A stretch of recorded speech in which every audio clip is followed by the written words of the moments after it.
Hello, কেমন আছো তোমরা সবাই? আশা করি খুব ভালো আছো। আজকে আমি তোমাদের সাথে পমফ্রেট কারির রেসিপি শেয়ার করছি। তো চলো দেখে নেওয়া যাক। প্রথমেই আমি মাছগুলোকে ভালো করে ধুয়ে নিয়েছি। তারপর ছোট চামচের 1 চা চামচ নুন দিয়েছি। পমফ্রেট সামুদ্রিক মাছ বলে নুনের পরিমাণটা কম দেব। তারপর 1 চা চামচ হলুদ দিয়ে নিয়েছি। নুন হলুদ দিয়ে মাছগুলোর সাথে ভালো করে মাখিয়ে নেব।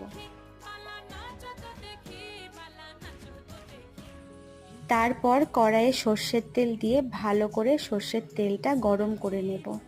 তেল ভালো করে গরম না হলে মাছগুলো ভেঙে যাওয়ার সম্ভাবনা বেশি থাকে। এবার তেলের মধ্যে মাছগুলো দিয়ে ভালো করে ভেজে নেব। 1 চামচ সর্ষে আর কাঁচা লঙ্কা দিয়ে মিক্সিতে পেস্ট করে নেব। এরপর কড়াইয়ে সর্ষের তেল দিয়ে দেব, তারপর জিরে দিয়ে দেব।